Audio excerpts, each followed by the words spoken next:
with sharks, and specifically Caribbean reef sharks. Caribbean reef sharks, Yes. those are my babies. Yes. How did you first become interested in shark diving? I always liked sharks. I've never been really, yes, I had a little bit of that fear, but I also had this tremendous curiosity over sharks. And UNEXA, of all the places, I come here and there's Benrose feeding sharks and doing the tonic immobility, and the shark dive is part of the curriculum. And from that to what I do now, it was just like, again, one of those burning passions. All of a sudden, I remember the first time I had a shark in my lap, and I could feel her breathing. I can feel her soft chin on my thighs, and I remember crying through my mask and looking up at Benrose, nodding and going, yeah, well done, good. And all of a sudden I was realized, wow, what an amazing gift. Here I am with not only a wild animal, but the wild animal that everybody's so fearful of, and she's sleeping in my lap. And with my background growing up in the Congo, I know wild animals are not sleeping in your lap. That's how the passion came. Then I started reading the books because I wanted to learn more. The more I read, the more I realized how little we knew. And so then I thought, well, there must be other people out there. So I started traveling. I went to South Africa. I went to Bimini. I went to the Little Bahama Bank. I went to North Carolina. It was just progressive, I guess. And I was very fortunate to have lots of it handed to me right here. My shark dive was my 5th or 6th dive after certification. As a regular open water diver, I went on a UNEXA shark dive. And that was the first time I saw all of this. From the professional side point of view, it was about a couple of years into the UNEXA work till I was then made the shark feeder instructor and became more of a head leading role into the shark feeding and the shark handling and all of that. Now, sharks have a bad reputation. Do you think that this is a proper representation? No, and if you actually look in the industry, most of the industry does not think that anymore. Unfortunately, we think that this knowledge is all over the place, and it's amazing. As soon as you talk outside of your little bubble, most people still have absolute misconception about sharks. Now, I'm not saying sharks are puppies. Sharks are sharks.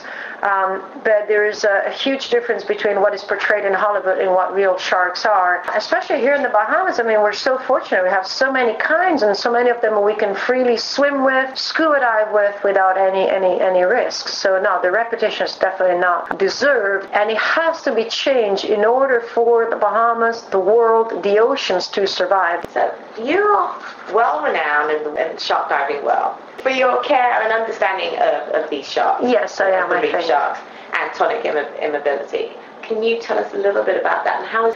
Just amazing. It came about, it was really funny because we used to feed without chain suits, and then we started wearing just a glove, the little chainmail glove that and then we bought into the full suit, which were coming out because lots more people started interacting with sharks. And the reason why you have to wear a suit is because when you handle food towards a wild animal, you have to have something in order to protect from accidental bite. But the funny thing about the suit is actually opened up a level of confidence towards the sharks, which the feeder allowed the sharks to come closer, because now you can reach out and touch. You don't have to worry about your forearm or your hands or anything like that. And so this confidence relaxed the feeders, and all of a sudden they realized that basically reaching out and touched, the shark would kind of like momentarily stop swimming and by nature slowly sinking down to the bottom.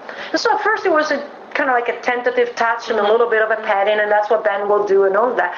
And then from there we went from removing hooks. I have scientists doing DNA research as the shark sleeps in my lap, inserting needles. And then we started lifting the shark up, and now I'm to the point where we bring the shark up and we pass the tail in front of our non-protected guests. As the sharks swim by, we have one sleeping in our lap, and we put the tail in the guest's hands and people can touch their tail. But what is the phenomenon? Scientists have different theories. The real knowledge of why it happens and how it's triggered and all that, I don't think is out there.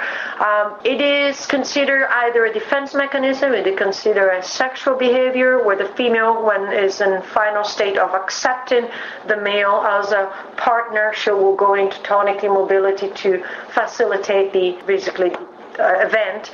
But for our sharks, we think it's more of a sensory overload. So we touch the part of the snout which is full of what we call ampullae of Lorenzini, which is sensors that feel electromagnetic fields, and now we're there with our hands and we kind of like overload the sharks, and the sharks, as a natural defense, I think, just goes into trance, into light, tonic immobility, and just stops working.